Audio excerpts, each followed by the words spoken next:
Well, good evening. We'll go ahead and wait a few minutes as a few folks will hopefully join us for our webinar.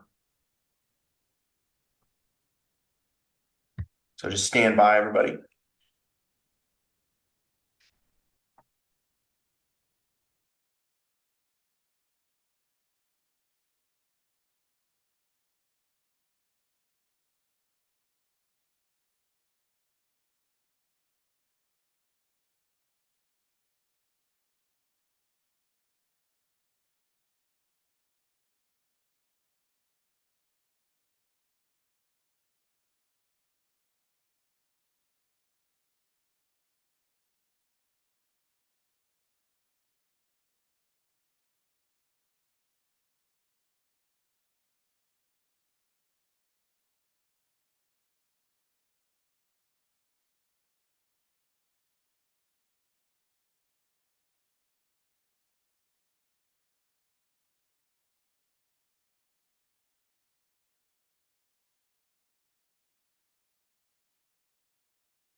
So as for attendees, Polly, we can see that you're online.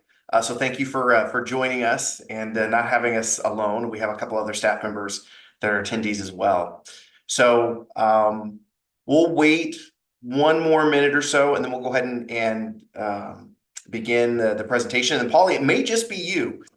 So you might be able to just have a front row seat and can ask a variety of city staff any questions that you may have related to the roads. But want to give at least another minute in case someone else decides to join us. So hold on one more minute.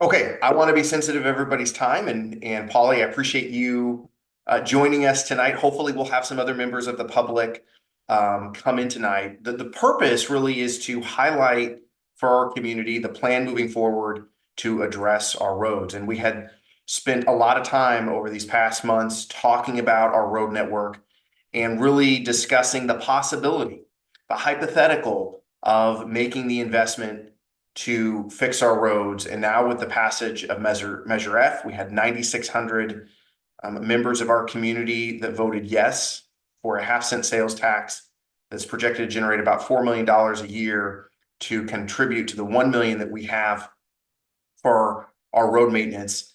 And we'll be able to, in 15 years, kind of restore our network to a good condition so that we have a pavement condition index of 72, and then we continue to move on in the out years so that every road in Benicia is addressed. So nothing new will be really shared tonight that we haven't already shared in the course of our information campaign. However, we do have this level of certainty now, knowing that the funding that will come in. And so we have a variety of public works staff joining me tonight, and they'll be led by our Public Works Director, Daniel Bonham, and then our Deputy Director and City Engineer, Neil Leary. We also have Derek Lindsay with us as well. So we have a great group of Public Works staff that is here to go over a presentation, kind of talking about our road network and the plans moving forward. And then we'll have plenty of time at the end to answer questions. So Danielle, I'm going to turn it over to you, and you can run the presentation, and then we'll conclude and we'll answer questions from those that are joining us tonight. Awesome. Thank you, Mario, and welcome to our community engagement event. As Mario mentioned, I'm Danielle Bonham, Public Works Director, and we'll shortly be passing along the presentation to our City Engineer, Deputy Director Neil Leary, and Associate Civil Engineer Derek Lindsley. And there we go. Thank you, Derek, for pulling up the presentation. And next slide. All right. Here we have our presentation overview for Measure F, funding projections, road selection process, and anticipated outcome. Next slide. Oh, there we go. So we have a quick overview of our 2024 election results, highlighting Measure F, G, and H, with Measure F, the Citizens Initiative for Special Sales Tax for streets passing with a 61% rate, while G and H did not pass. Next slide, Derek. Thank you. So Measure F, a group of Benicia residents formed the Save Our Streets Committee, independent of the city, and collected over 2,000 residential signatures to get Measure F on the ballot. Measure F is not a tax on services and has sales tax exemptions such as groceries and prescription medications. This money will be separate from the general fund and will bring Benicia's sales tax rate to 9.625%. The half-cent sales tax is on retail purchases, projected to generate $4 million annually and earmarked exclusively for repairing Benicia streets, potholes, and sidewalks. This tax will go into effect on April 1st of next year. Thank you, Derek. And I will be passing this over to Neil Leary now. Thank you. Thanks, Danielle. So Measure F will have oversight, and this slide also speaks to the stipulations. The proceeds are very specific. They must be exclusively used for repairing, maintaining, and improving our streets, the Benicia streets, roads, potholes, related sidewalks, and storm drains. It's a specific tax for that purpose.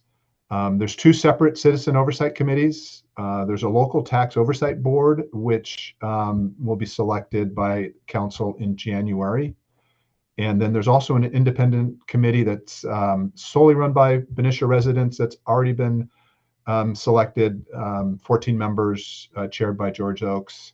And you can find that on the city's website, the 14 members of that committee. There will be annual audits. Next slide. I'll hand it off to Derek Lindsley. This slide provides a quick overview of the city's road network.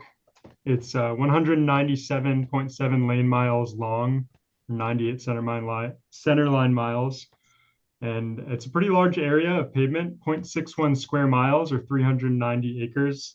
It's kind of hard to visualize, so I always like to put it in the context of an area that people know. It's about the same area as the Disneyland theme parks and resort, all the hotels and the two theme parks down there. So if you took that whole plot of land, paved over it, that's equivalent to the same amount of pavement in Benicia's road network. So it's a pretty big area.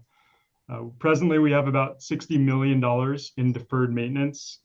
And deferred maintenance refers to the value of repairs and maintenance that are needed but have been delayed or backlogged, typically due to funding.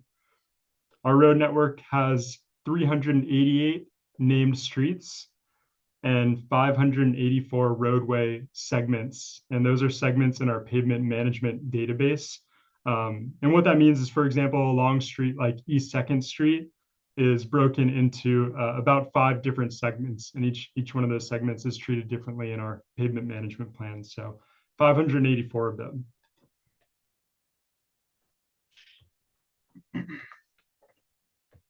And I want to introduce a concept called Pavement Condition Index, or PCI. If you've watched these presentations me and Neil have given or seen any of our flyers, you've probably seen PCI written down.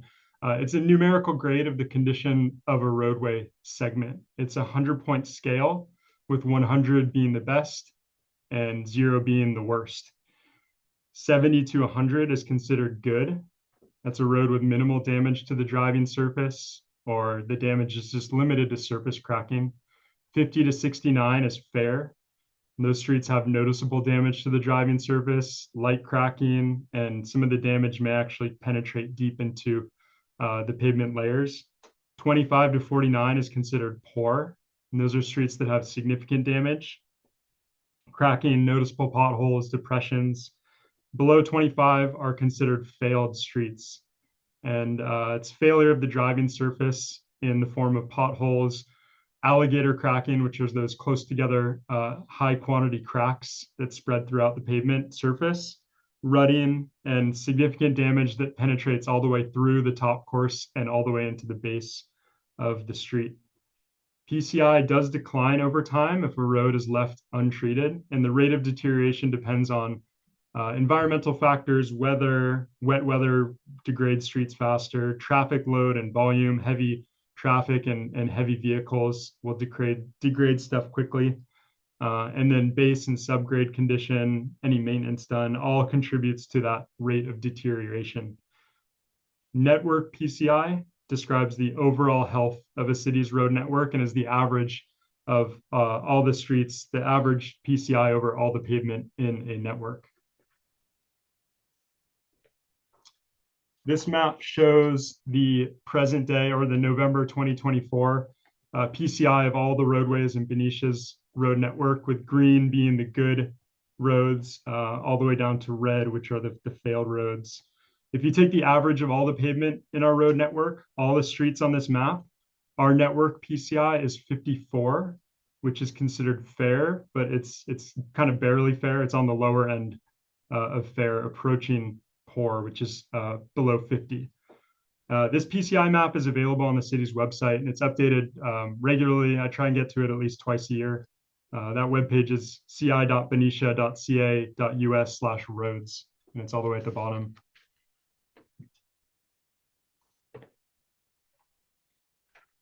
So where's Benicia relative to other cities? This slide shows a histogram of the 110 Bay Area cities and counties. Bay Area average is PCI of 67. And as I said in the last slide, Benicia's PCI is 54. And so out of 110 Bay Area jurisdictions, Benicia ranks 102 presently. And you could see us on this histogram. And this chart also shows some of our neighbors, Solano County, and some cities that are around us. As I said, our present day network PCI is 54. Our pavement condition has been in a significant downward trend over the last 2 decades. This chart shows our network PCI over time, dating all the way back to 1999, when we were at 76. We bottomed out in 2020 at 50, and then since then we've gained a few points, kind of bounced around the mid 50s. So the key takeaway on this slide that I really want to emphasize, that it's taken over 20 years for our road network PCI to get where it is today. So it's been a long process to get here. And I'll return it over to Neil. Thanks, Derek. So here were the 2 choices. This slide provides the 2 choices that were presented to the voters this past November. And the choice that Benicia chose, the future Benicia chose, is the one on the right there, the one where we're allotting $5.5 million a year towards rehabilitation and treatment of the city's road network. That choice will result in 90% of the roads being returned to good condition, or in a state of good condition, and every residential street will be treated as a result. We're projecting the pavement condition index that Derek just spoke to will rise to a 72 out of 100. That's an average of the entire road network, which is where we want to be.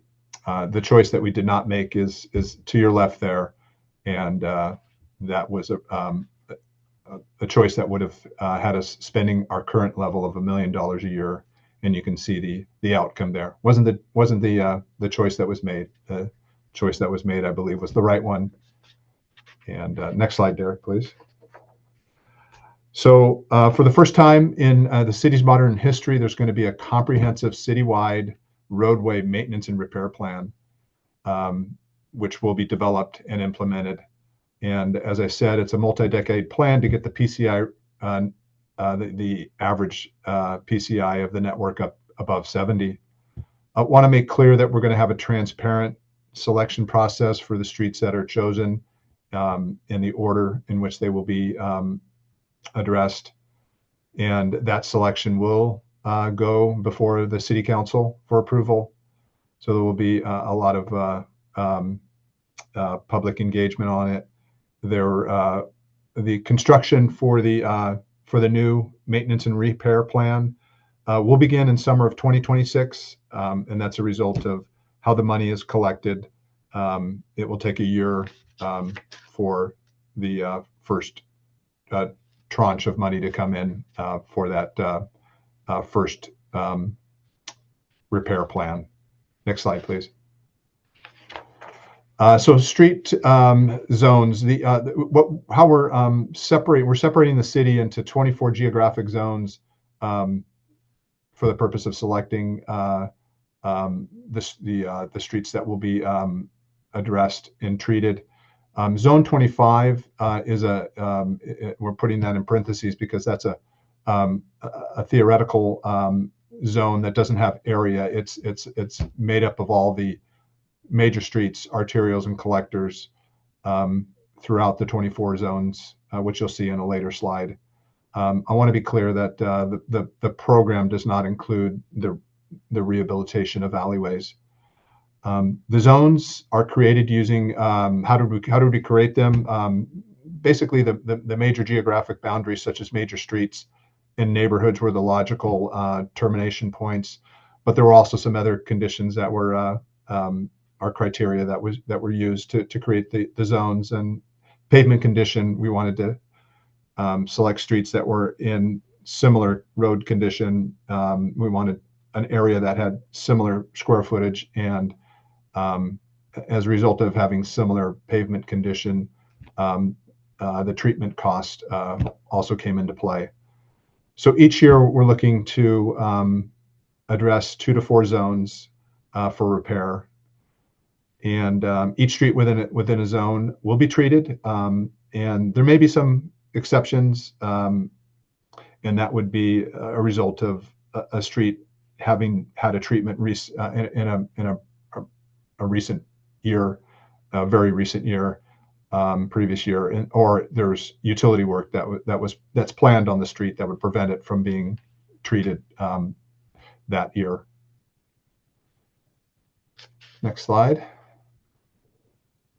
So here is a map of the zones as promised. The city is separated into 24 zones, and the criteria I just spoke to in the previous slide. This is the graphical representation of those 24 zones, and we are looking to select 2 to 4 of these each year to treat or repair in this program, this multi-year 15-year program. Next slide, please. The selection of zones what we will do, we're going to look to prioritize zones with low treatment costs per square yard, and that's going under the theory that we're going to keep the good roads good, and that's a program that you do to make your money go further, to make sure that we're not letting the streets that are in good condition fall off into conditions that would be more expensive to address. But we're not going to be focused on just the good roads or the good zones. There's also going to be 1 to 2 problem zones per year. That's what the amount of money that has been allotted to this program allows us to do. It allows us to get after the streets that have gone into the poor and failed condition index. And so we're going to select 1 to 2 problem zones per year. And we're also going to avoid picking zones that are next to each other so that we spread the work throughout the city. And that's mainly for the convenience of the residents out there. We want to make sure we're not overly putting the work into overburdening a certain area. So that's another criteria we will use. We're also going to dedicate, as I said, that 25th zone is the major roads. That's the arterials and collectors. We're going to dedicate about $1 million to $1.5 million per year for zone 25. Next slide, please. Here's approximate timeline that is showing what's going on in this next year and a half, leading up to that first project in June of 26. So we'll start on the left here. In November of 24, the voters passed Measure F. Here we are today in December of 24, and the design has already started. We have a consultant already working on that 25 pavement project. Now that, I'll remind you, is not a Measure F funded project. That's using gas tax from that we get annually, plus some residuals from previous years allow us to address Military West. That's the project we took to council a year ago, and it's the project that will get done this. I'm sorry, it was approved by council back in May, and we're going to repair Military West from First Street to Rolette as part of the 2025 pavement project. Design has started, as I said. We plan to bid that project in March of 25. And then in April, that's when, April 1st of 25, that's when the first Measure F tax goes into effect. So juxtaposing the Measure F onto this schedule there with that point on the timeline. And then in June of 25, we expect to begin construction of the 25 pavement project on Military West. Also that same month, council will be approving the Measure F funded 26 pavement project.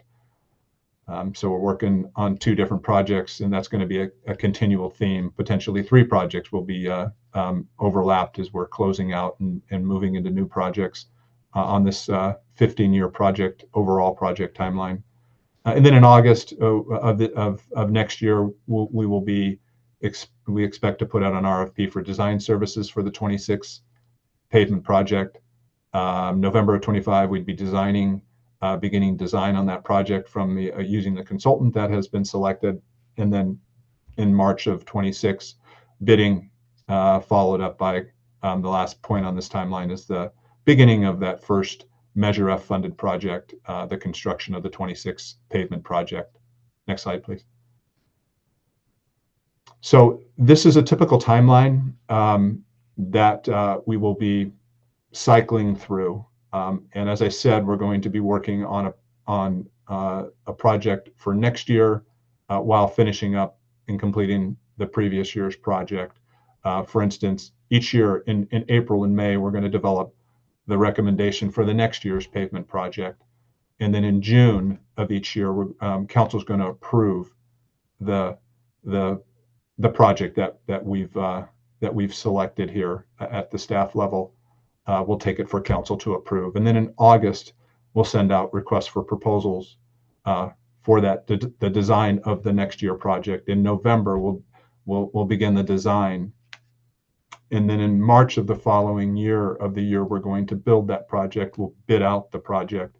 April, the bid will close, and council will approve the construction project. And then in June, each year we expect to be starting construction in June for that year's pavement project and rolling the construction through September. And then in October, we'd be accepting the project. So that's a typical flow of projects. So you can see we're working, as you go through that timeline, you're going to be working on the 27 project as you're finishing up the 26 project. So it's a continual cycle, 15 years. This project is expected to run. Next slide, please. I'll hand this over to Derek. So this chart shows the projected network PCI if we follow that maintenance and repair plan that Neil just outlined.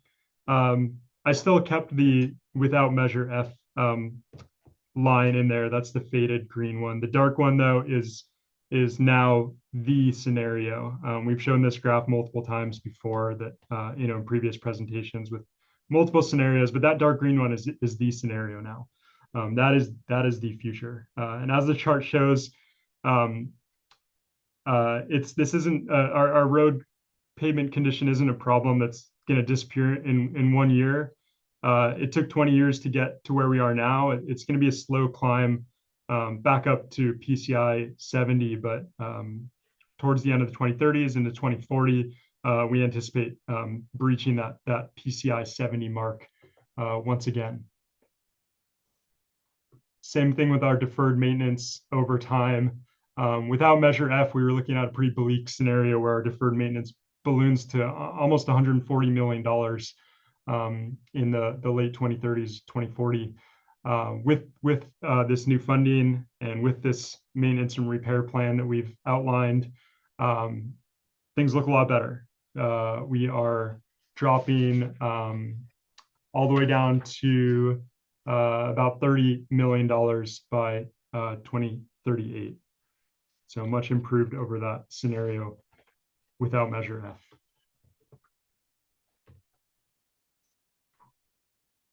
And I'll send it back to Neil.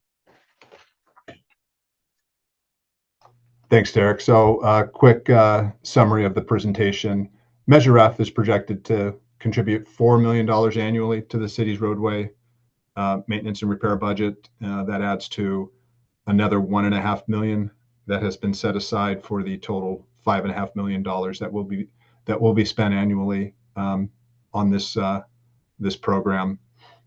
The city, the other point, city is now has sufficient funding to develop a proper roadway M&R plan. As we said, as Derek showed in those slides, over time, we're going to see the network PCI rise to all streets or an average of a good condition for all the streets, and that key map that shows green throughout the city. The M&R plan includes separating the city's residential street into 24 zones. It's another point we want to be clear on. Each year, we're going to do 2 to 4 zones. Final approval of the road repair plan will be provided to council for their approval. And as we said, our goal is to reach a PCI of 70 by 2040. So additional information, there's on our website, there's the roads there at that link. I'm not sure, we'll have this up on our website as well. And there's also information on Measures F, G, and H. And there's also a presentation of the city slide, or the presentation that was made at the July 16th council meeting. That's also there. There's a replay that will be available. And this presentation tonight will also be made available to people on our website. And with that, we are ready for your questions.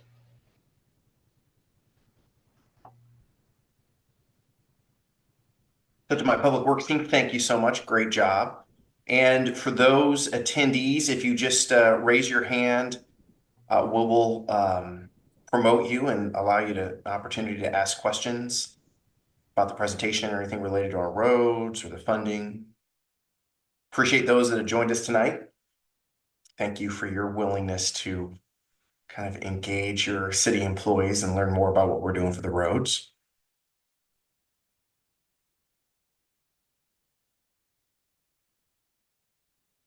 Okay. Well, I know there's a few of you on there. Lori, thank you. We weren't going to go without having one question. So I'll let, I think Colette is controlling the mute button. So yeah, Lori, you can now talk.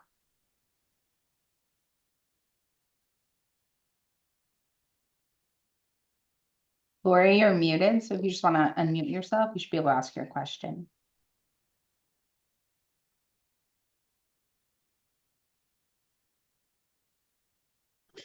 Can you hear me? yep, can hear you. Okay. I just have a question about who is on the citizens committee. Which one? So the local tax oversight board is reconstituted from what we originally had in our municipal code, from the finance committee to the economic development board. And then recently the council created our local tax oversight. Those appointments will occur in January. On January 7th, Mary Young will make those appointments to be confirmed by council. The independent citizen committee, they volunteered. They were not selected by anybody. It was self-selected. If you can Google, Benicia Independent Oversight Committee, And it's on a city webpage. There's 14 members. It's chaired by George Oakes. And there's information on their contact there. So they were, again, not selected by the city. They were self-selected. A group of people just attended a meeting and said, we want to participate. I believe they actually had 19 original folks that volunteered, and I think it's down to 14 now. Fantastic. Thank you.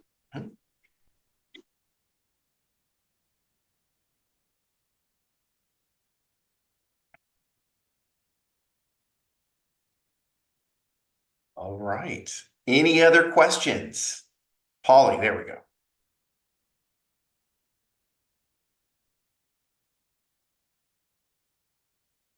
Polly, you should be able to ask your question.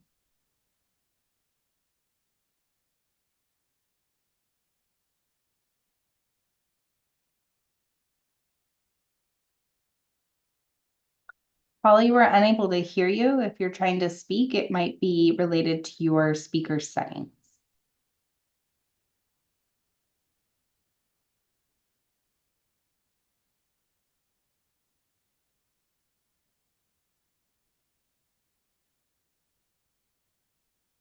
And Polly, if you're unable to get your microphone working tonight, you're certainly free to send us an email anytime or give us a call. Happy to answer those questions offline if you're not able to get that microphone working.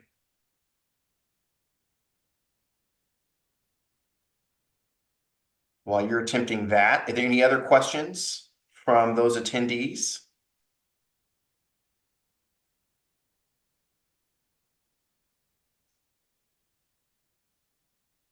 All right.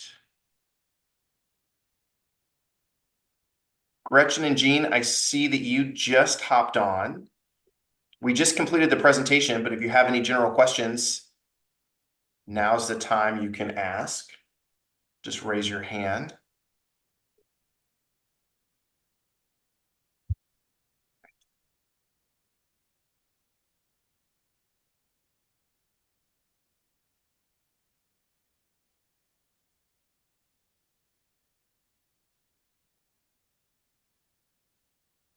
Gretchen, if you want to go ahead, you may now ask your question. Thank you so much. And thank you so much for allowing me to bop in here when I missed the most important part of this presentation. I really appreciate it. And I'm just asking for West Manor. Where do you see our neighborhood falling on the to be redone list?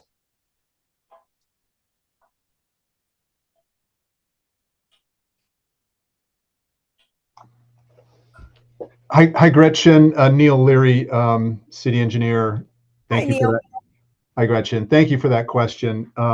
Yes, that's the. I know that's a major question that's going to be out there. When is my street going to be done? In our presentation, we talked about that the city is we're proposing to create zones throughout the city. And we have we're proposing 24 zones, and those zones are selected to with some criteria that we're going to use that will help us to select the work. The zones will have streets that are of light condition. They are separated by major roads. So to answer your question, when is my street going to be done? Yes, that's that. Thank you for that. We're going to select zones. One criteria is going to be to keep the good roads good, which is a tenet of any good Very important. Absolutely. pavement maintenance program, so that we don't incur larger costs for streets that have deteriorated. As a street deteriorates, it falls off and becomes very expensive. But yes. we're also going to be addressing the areas that have streets that are failed condition or poor condition. That is something that hasn't happened for a few years now because of a lack of funding. Now that we have the funding at a $5.5 million level, we're going to be able to keep the good roads good, and we're also going to be able to address the streets that are in not so good condition and the streets that have failed. And so we're going to be picking 1 to 2 zones per year that will have that will be part of that have Thank you full so condition. much. And- Thank you and- so and- much for repeating that for me. I really do appreciate it. And again, I greatly apologize. I hate it when people do this. So I'm considering personally smacking my own hand. And just really quickly, I wanted to find out, did you discuss a one dig policy when dealing with our streets? We do have, Gretchen, we do have a moratorium that's codified into Benicia Muni Code that has 2 years for streets that have been treated with a surface treatment. It's a 2-year moratorium, and then it's 5 years for streets that have been reconstructed. And so that's in our Muni Code. It's not that we don't allow somebody to cut into a street. We certainly discourage it, and if it can't be avoided, then there would have to be additional work done to the pavement to bring it back up to so that it doesn't incur any additional damage. So you'd have to redo the street from curb to curb, just a certain distance away from the cut.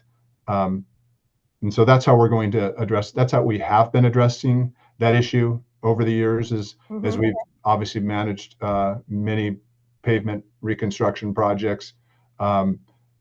This is a first for the city to have such a major program. It's the first ever a tax that's specific to road repair and of such a level.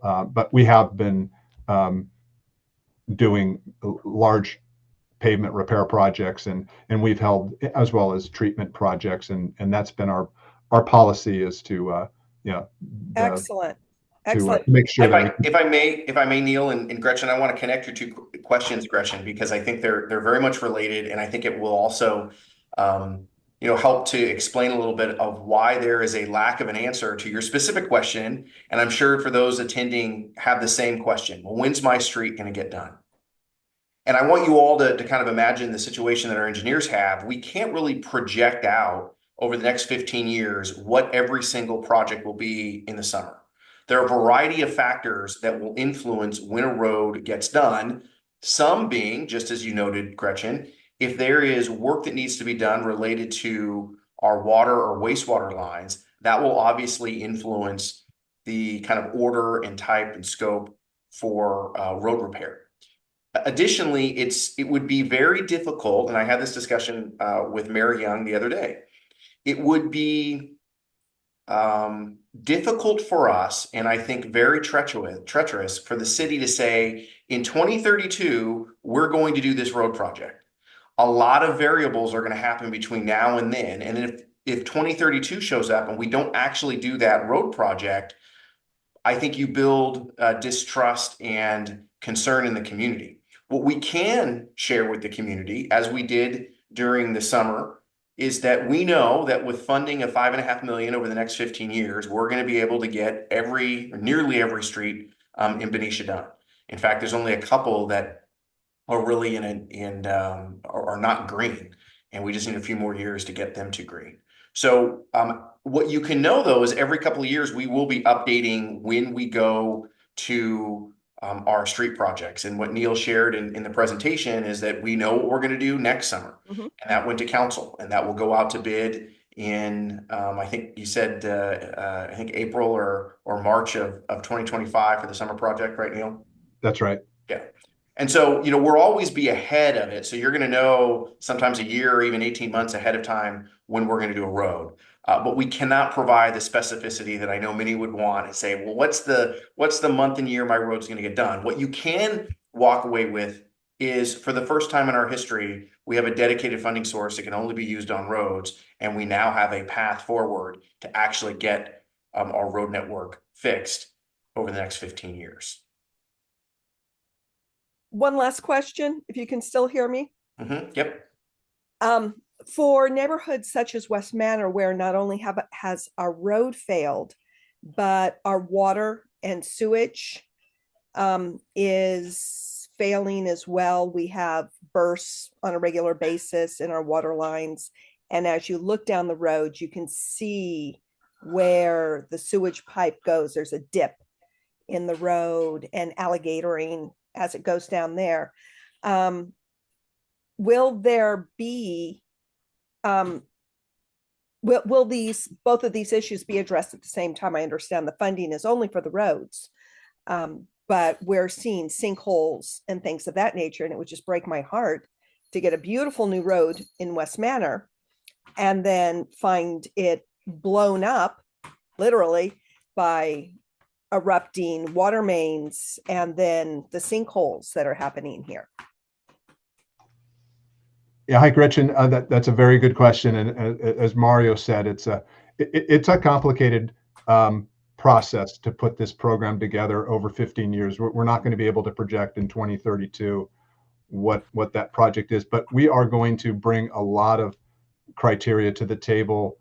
Part of that is the utilities and getting a handle on which utilities need to be repaired and potentially replaced in advance of the road repair. What we don't want to do is repair a road, get it freshly paved, and then have a water main break. We want to avoid that situation, and to do that, we are going to do a condition assessment throughout the city. That's something that's part of that's on the utility side. You're right; those the Measure F funds are not available to be used on the utilities. We would have to go through utility funds. Enterprise funds would have to pay for those repairs that are needed, and we would seek to do those repairs in advance of the road repair. So there were some in the presentation. We talked about how that could bring forth a scenario where a street gets pulled from a zone that was selected for, say, 2028, because there's a utility line that just needs to be replaced, and it's not going to be able to be replaced in time. And that would be an example of a road that would be pulled and done at a later time, so we don't have that situation where we're coming back and cutting a road that's been recently done. You bring up some very good points, Gretchen, and it's a complicated project that we're going to continually be looking at. That utility issue is something that's part of it's a major criteria in how we're going to select, certainly in the early years, which streets will be going forth, which zones, the areas that have utilities that are in good condition, and then we're going to be focusing on getting those streets that are those areas that have utilities that need work, and leveraging our utility funds into those areas and getting those lines fixed in advance of the pavement repair work. So we're going to work all that into the mix, and we'll seek grant funds where we can to make our money go further. But it's a complicated project that we will be using a lot of engineering judgment, and as it'll be a transparent process. We'll take those selections to council each year, and as you said, Gretchen, the area over there in your West Manor area, we'll be certainly looking at the utilities there, and making sure that we're doing the necessary repairs in advance of that repair to the street. So I'm pretty sure that everybody who lives here, we are now so used to driving on a failed street and walking down our failed street that putting off a new road for a year or even two, and yet knowing that these water issues and sewage issues are being attended to would be something that the entire neighborhood would be able to support. I appreciate that, Gretchen. All right, Jean, I know you've had your hand up for a bit, so we'll let Colette elevate you to speak. Okay. My question is very quick, and I'm sorry that I was late, but I was eating dinner and I thought this would last a little longer. My question is was any of this recorded, and will it be made available at a later time for me to look at? If not, I accept that too. Yes, this webinar was recorded, and we can post it so that you can review the presentation. Okay. How will you make it known where to find the presentation? We'll probably have that, just much like you saw the links that went out on the city manager newsletter, as well as social media. We'll have a link that can go back to this webinar. Okay, So great. That's my question. Thank you very much, Mario. you're most welcome.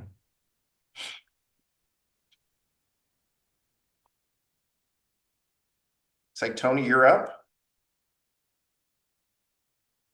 Oops, there we go. Thank you very much. I think it says I'm Yep, you're good. We can hear you, Tony. okay. Again, thank you for letting us come in. I also was late, so if I ask something that was covered in the presentation, please excuse me. So I think it's great that you have what is essentially a dig once policy. Have AT&T, PG&E, Comcast been invited in on these projects so that they can put their lines underground while this is happening, while you have the streets open? Have they been invited, and have they responded? Yeah, thank you for that question, Neil Leary, Deputy Public Works Director. What we will be doing each year as we select the streets that will be proposed to be treated and repaired, we'll be noticing all the stakeholders, and that includes all the utilities. It also includes the residents on the streets, because residents may have a lateral that they would need to repair, and we'd want to give those residents an opportunity to get the work done, and have that notice out a full year in advance of the reconstruction or the pavement treatment. So notices will be sent not only to utilities but also residents as we develop the plan a year in advance for the streets that would be part of that next year's program. So to answer your question, yes, utilities will be notified. They may choose to do the work in advance. They would also be given an opportunity to come into the city's project, and we could allow them to work within a window, if that makes sense. So we'll strategize what the best way is to approach the utility work, and we'll be open to working with the utilities, and we'll try to give them as much notice as possible. If we can give, certainly we'll let them know that the entire road network will be done over the next 15 years. So they need to be focused on getting, if this would be an area of focus, we'd ask the utilities to come in and get their work done, so that they're not holding up our projects. That's the last thing we'd want them to do, and getting the work done in advance. Right. So just out of curiosity, have any of the stakeholders responded to projects that are ongoing now or have recently been done and said, hey, yeah, we want to come in and put our lines underground? That's a good question. Since I've been here for 2 years, and you don't see, I haven't seen a lot of that where they're coming in advance. We do give them the notice, and they have the opportunity to do it. I don't know if it's aligned yet, but yes, that is something that I'm sure has happened and will continue to happen, and we're going to get out in front of it for this 15-year program and make sure that the utilities have that opportunity to do their work in advance. And if not, they're going to be subject to that moratorium, which require them to do a lot more work. If they're coming in and they need to get into these streets after they've been repaired, they're going to have to make good and fix the street a good distance away from any cut that they're making. Right, understood. Okay, I have just a couple more questions. One is probably way outside the scope of what's going on here, but I just want to bring it up and ask it because you got the opportunity. So the intersection at West 7th, Military, Carolina, Buena Vista has been studied, and over the years, the city's paid consultants twice $30,000 to $50,000 each time to say, how do we fix this intersection? And both times the answer has come back, traffic circle. Do you know of any movement on that? Hi, Tony. I'll give you my response to that. I have not seen a traffic circle design in the files. As you said, there was a federally funded project to install. That's a very unique intersection. It has 6 legs, and so it is a unique intersection, and it is something that has been looked at quite a bit.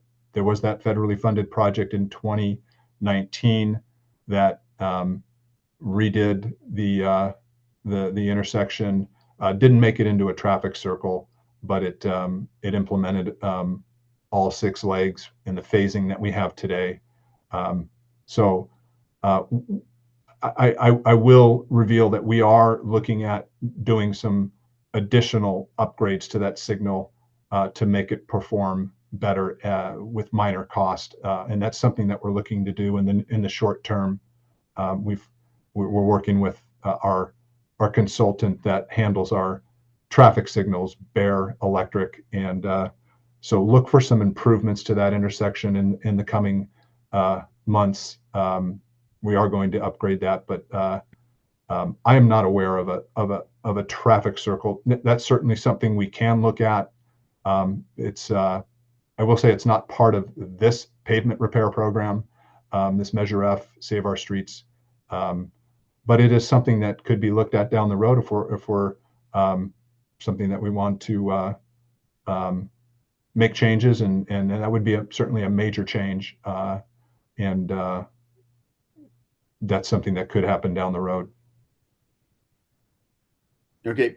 Yeah, I kind of figured that. I don't know that there was ever a plan. I just know that the city's paid twice for consultants to tell them what the answer was, and both times they came back with the answer of traffic circles, the right answer for this.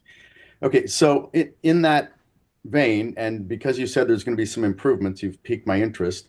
I am an avid cyclist, and I happen to live in the West Manor neighborhood. And since the changes have been done and the crosswalk has been taken out from Buena Vista across to the Carolina on the north side of that intersection, there is now no legal way to exit the neighborhood on a bicycle, because you used to be able to go over and hit the button so that crosswalk signal would then go green, and then you could ride out of the neighborhood.